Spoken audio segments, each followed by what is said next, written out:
Après un peu plus de 3 ans passés à la tête du parquet de Cayenne, le procureur de la République Samuel Finiels est sur le départ et sera remplacé d'ici un mois à peu près par Yves Leclerc, l'actuel procureur de la République de Cherbourg.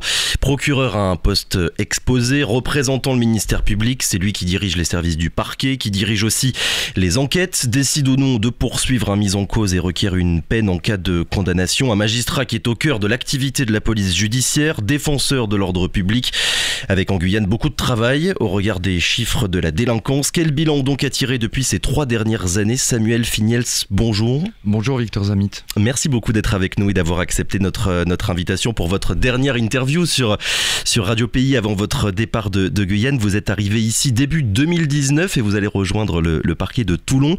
On va tout de suite commencer par une question concrète et précise. Lors de votre arrivée en Guyane, vous aviez déclaré vouloir aller vers une simplification des procédures pour traiter davantage d'affaires avec une meilleure organisation de la justice. On va dire 3 ans après, sur ce point-là, Samuel Finiels, quel bilan vous faites de cette stratégie de simplification? Je crois que c'est un bilan plutôt positif qu'on peut tirer de cette stratégie de simplification. C'est vrai qu'il fallait challenger à la fois les politiques pénales et puis les organisations, au-delà des difficultés de moyens et puis de ressources humaines qui sont quand même réelles pour le service public de la justice. On a travaillé donc à la mise en place, par exemple, des ordonnances pénales délictuelles. On a travaillé à des process de simplification pour les passeurs de cocaïne. On a travaillé aussi à des réponses pénales, simplifiées et accélérées dans le cadre de l'activité de la permanence du parquet, puisque les comparutions, les plaidés coupables déferments ont véritablement explosé. On en fait à peu près 450 par an. Moi, je suis extrêmement admiratif, à la fois par rapport à mes équipes du parquet, par rapport au travail que fait le greffe, par rapport au travail de mes collègues du siège.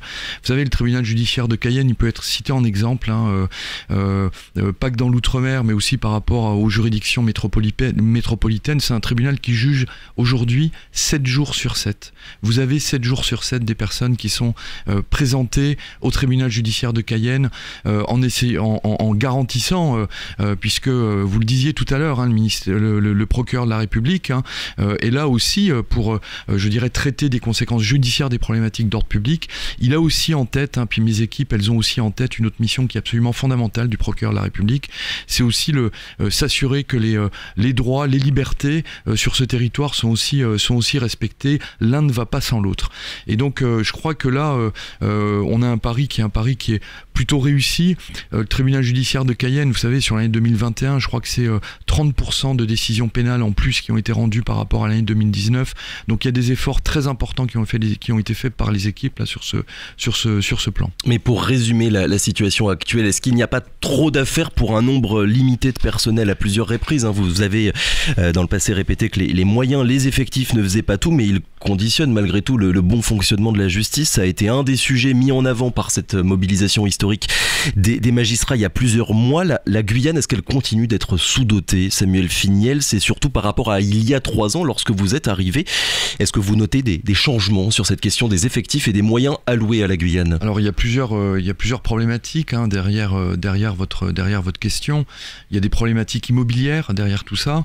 Tout le monde a le souvenir de la crise amiante. Tout le monde sait aujourd'hui quelle est l'organisation éclatée du tribunal judiciaire de Cayenne, qui pose des difficultés pour de nombreux justiciables.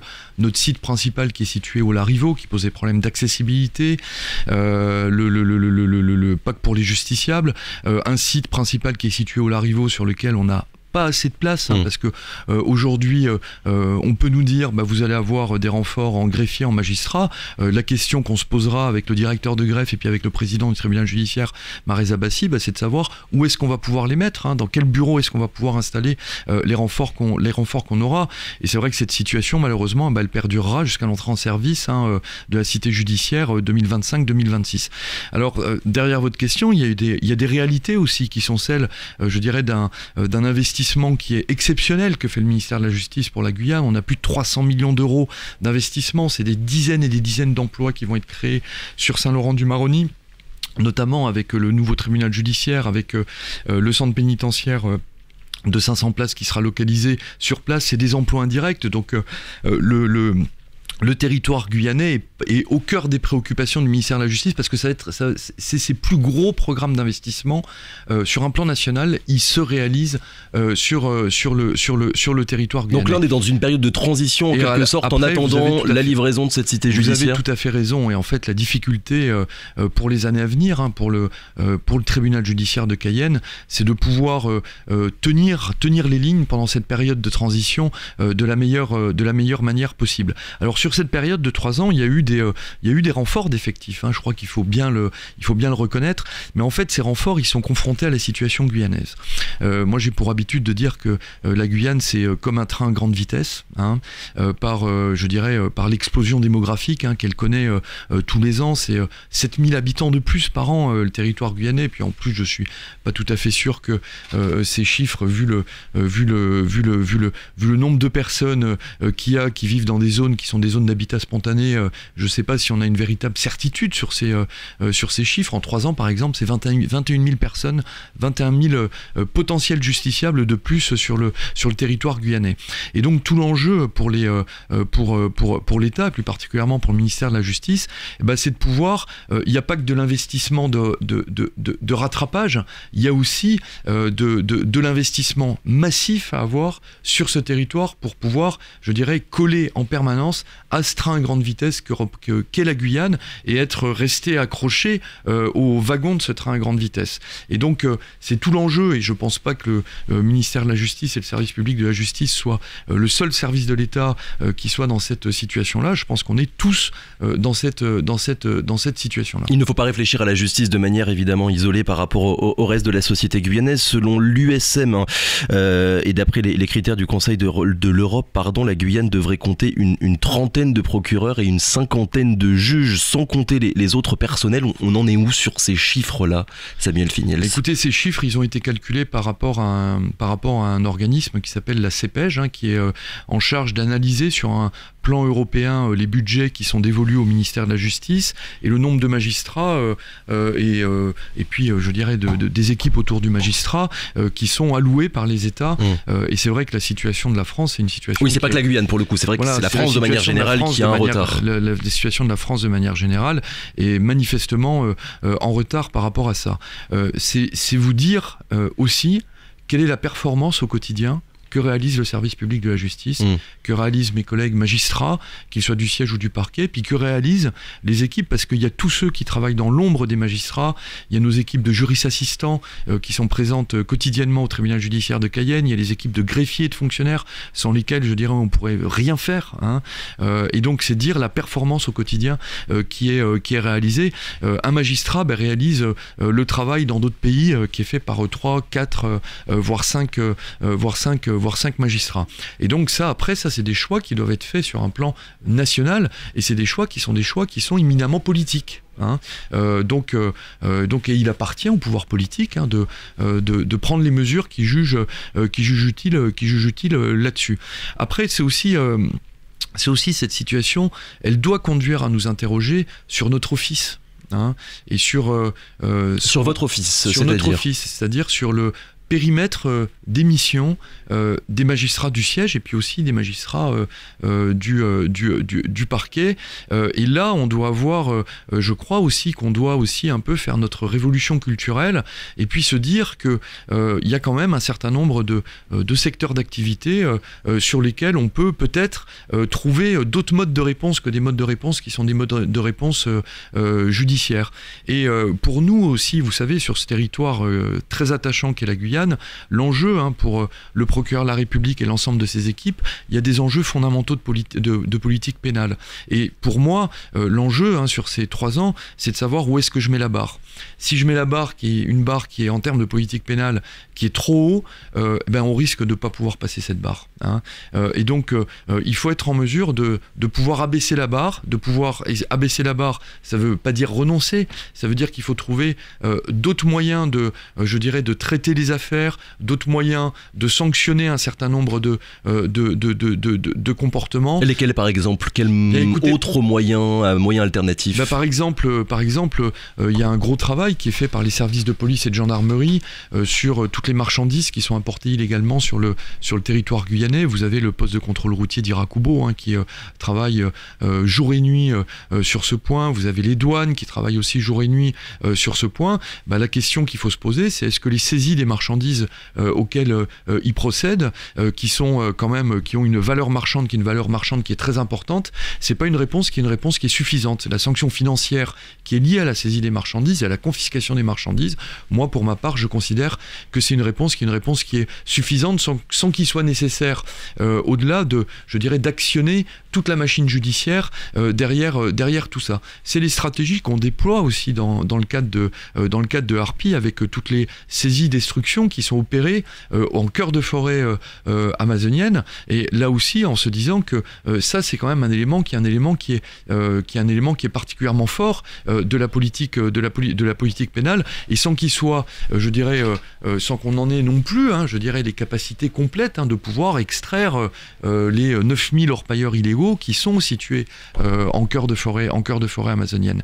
Et donc les stratégies, c'est celle-là, c'est de se dire d'un côté il faut que la barre pour un certain nombre de contentieux qui sont des contentieux de masse, et c'est aussi ce travail de simplification qu'on fait, elle ne soit pas placée non plus trop haut pour qu'on s'inscrive tous dans des trajectoires qui sont des trajectoires de réussite, parce que je suis vraiment très attaché à ce que l'action publique, l'action pénale publique, elle s'inscrive véritablement dans une trajectoire de réussite, et puis que la barre par contre on la mette haut en termes de réponse pour les comportements qui sont les comportements qui portent le plus atteinte aux normes de la vie en société, les violences conjugales, les vols à main armée. Justement, Samuel Fignels, puisque vous parlez de ça, le service statistique du ministère de l'Intérieur a dévoilé à la fin du mois de janvier les chiffres des crimes et délits commis partout en France. Et la Guyane est en tête, je vais pas dire de tous les classements, mais presque. Homicide, violences sexuelles, vol avec armes, vol de véhicules. Je suppose évidemment que vous êtes au courant de la situation, mais que faire de plus, que faire de mieux, on va dire, sur toutes ces questions-là, Samuel Fignels? Mais écoutez, moi, ce que je vous dirais là-dessus, c'est que le tribunal judiciaire de Cayenne et le parquet, ainsi que les services de police et de gendarmerie, sont extrêmement mobilisés sur cette situation. La mobilisation, elle ressort. Je vais vous donner quelques chiffres qui sont assez révélateurs. Par exemple, du nombre de gardes à vue. La Guyane, c'est 4000 gardes à vue par an. C'est un nombre de gardes à vue qui est en augmentation de plus de 30% en 3 ans. Ça veut dire que l'augmentation de la délinquance, elle a été accompagnée par les services de police et de gendarmerie par par l'utilisation d'un moyen de coercition qui est celui de la garde à vue. Mais est-ce que la bonne volonté, quelque part, des effectifs des fonctionnaires de police et de justice, elle n'a pas des limites, elle aura des limites au bout d'un moment quand on voit cette explosion des chiffres? Il ne faut pas non plus se faire de situation, d'illusion là-dessus. Le service public de la justice, il ne peut pas régler toutes les problématiques de la société guyanaise. Bien sûr. Et en fait, une des grandes leçons de la Guyane, c'est quand même l'humilité. Parce que je crois que c'est un territoire qui nous apprend à tous l'humilité. Le service public de la justice ne peut pas régler toutes les problématiques de la Guyane. On a des justiciables qui sont dans des situations sociales qui sont extrêmement difficiles, avec des difficultés d'insertion socio-professionnelle qui sont extrêmement difficiles. Alors on essaye de travailler avec l'administration pénitentiaire, le service pénitentiaire d'insertion et de probation, la protection de la judiciaire de la jeunesse, sur des dispositifs qui sont des dispositifs d'insertion socio-professionnelle dans un objectif qui est un objectif de prévention de la récidive.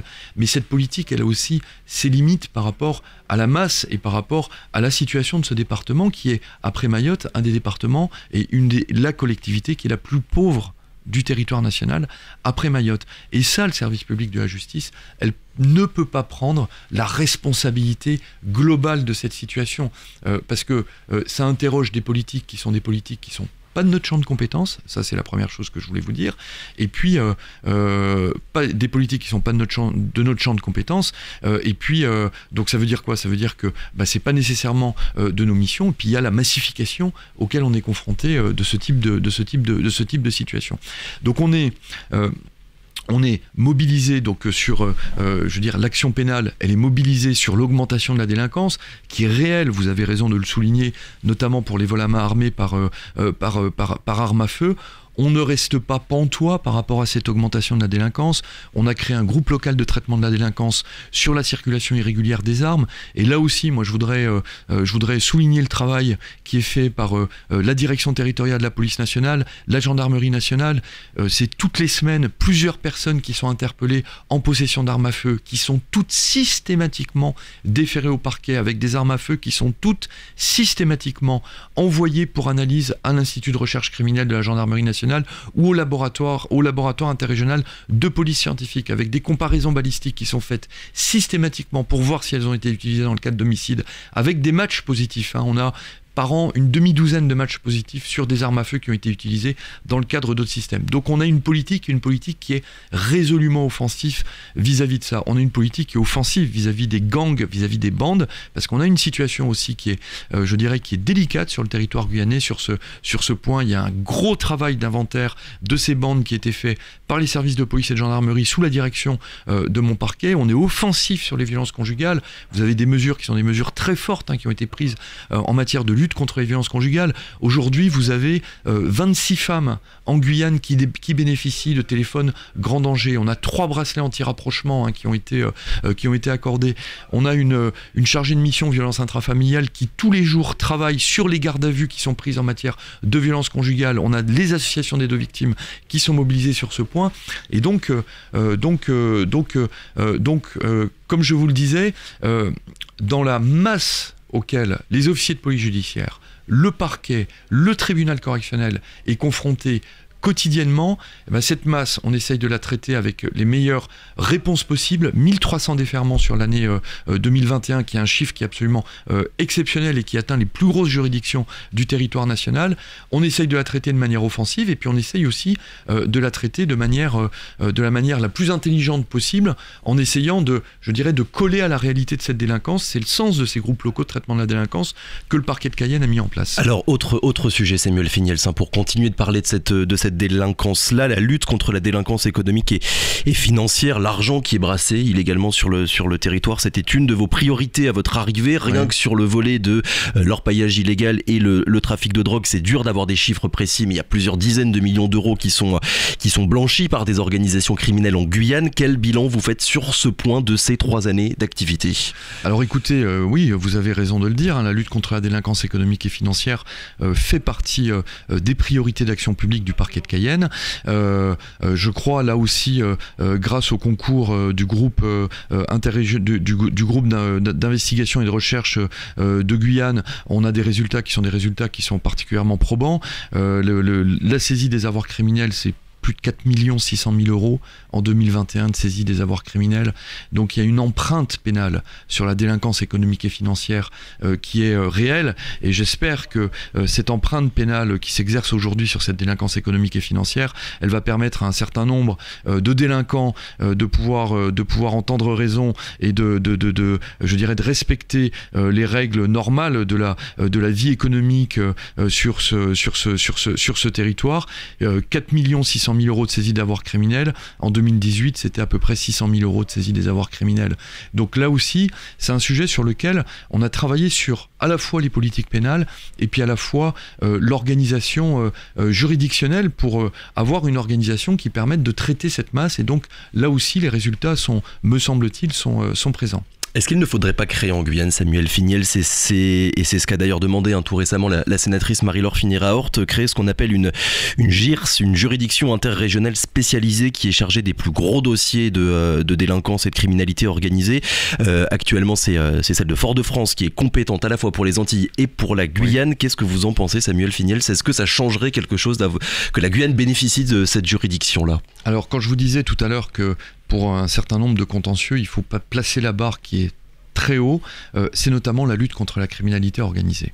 Donc là aussi, on a un investissement qui est très fort, à la fois du parquet, du siège et puis des officiers de police judiciaire. Il faut savoir que sur le territoire guyanais, vous avez à peu près toutes les 3 semaines une opération de lutte contre la criminalité organisée qui a lieu avec des interpellations qui sont des interpellations nombreuses. On a des dossiers avec 10, 12 interpellations. Vous avez l'utilisation sur le territoire guyanais de tous les moyens d'enquête, exactement les mêmes qui sont en métropole. métropole, vous avez la géolocalisation, les poses de balises dans des véhicules, la sonorisation d'un certain nombre d'endroits, qui est faite dans un cadre juridictionnel qui est un cadre juridictionnel qui est très précis. Et donc là aussi, moi le constat que je fais, c'est que là on a besoin de moyens supplémentaires. La dimension criminalité organisée est une dimension qui est extrêmement prégnante sur le territoire guyanais. On atteint aussi là nos limites de capacité, nos limites d'action. C'est 450 requêtes qu'on fait tous les ans au juge des libertés et de la détention pour des écoutes téléphoniques, des perquisitions, des géolocalisations, etc. Et donc là aussi, on atteint nos moyens. Et cette juridiction interrégionale, elle permettrait quelque chose ? Cette juridiction interrégionale, il faut... Si on doit construire quelque chose, il faut construire un modèle c'est un modèle, et c'est là toute la difficulté. Le modèle qu'on doit construire, c'est un modèle qui est unique. Il n'y a pas d'interrégional sur le territoire guyanais.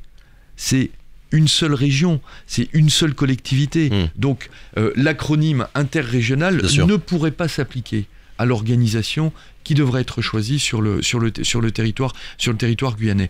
Et donc, on a, je dirais, pour être un petit peu plus technique, c'est la nécessité pour le tribunal judiciaire d'être doté de ce qu'on appelle une chambre pénale, c'est-à-dire d'avoir suffisamment de magistrats du siège qui soient exclusivement consacrés aux affaires pénales, parce que aujourd'hui, il faut savoir que le jugement des affaires pénales, il est fait par des collègues du siège qui sont, je dirais, il y en a 2 qui sont à demeure sur le jugement des affaires pénales, et il faudrait qu'on ait au moins 4 ou 5 magistrats du siège pour que on demande pas à ceux qui s'occupent des affaires familiales, à ceux qui s'occupent des affaires civiles de venir en renfort, de venir en renfort pour le fonctionnement des services pénaux. Donc ce qui est important, c'est renforcer le tribunal judiciaire en magistrat du siège pour qu'on ait une chambre pénale, en magistrat du parquet pour qu'on soit plus nombreux, et puis en équipe autour du magistrat, parce qu'on a vraiment besoin de ces juristes assistants pour pouvoir nous aider à traiter cette affaire, en personnel du greffe, là aussi c'est extrêmement important, et puis aussi en juge d'instruction pour appréhender le champ de la grande criminalité. Merci beaucoup Samuel Finiels d'avoir été avec nous ce matin. On le rappelle, procureur de la République, ancien procureur, ça y est on peut le dire. Votre départ il est fixé pour quand exactement ? Pour dimanche, je laisserai mon téléphone, les clés qui m'a accompagné pendant 3 ans jours et nuits, les clés de mon bureau à mon adjoint Jean-Claude Bello qui assurera l'intérim jusqu'à l'arrivée de mon successeur, auquel je souhaite vraiment tout à fait sincèrement tous mes vœux de réussite. Et puis je voulais terminer en disant à quel point j'ai été attaché au territoire guyanais. C'est un territoire dans lequel j'ai passé un quart de ma vie professionnelle, ce qui en 20 ans est quand même une belle période, puisque j'ai fait un premier séjour ici. C'est un territoire dans lequel j'ai beaucoup d'attaches, d'attaches personnelles, d'attaches affectives, et donc j'ai été très heureux de servir le service public de la justice en Guyane pendant cette période de 3 ans. Yves Leclerc vous remplacera durant la première quinzaine du mois d'avril. Merci encore. Bon départ de Guyane, à bientôt. Je vous remercie, au revoir. Radio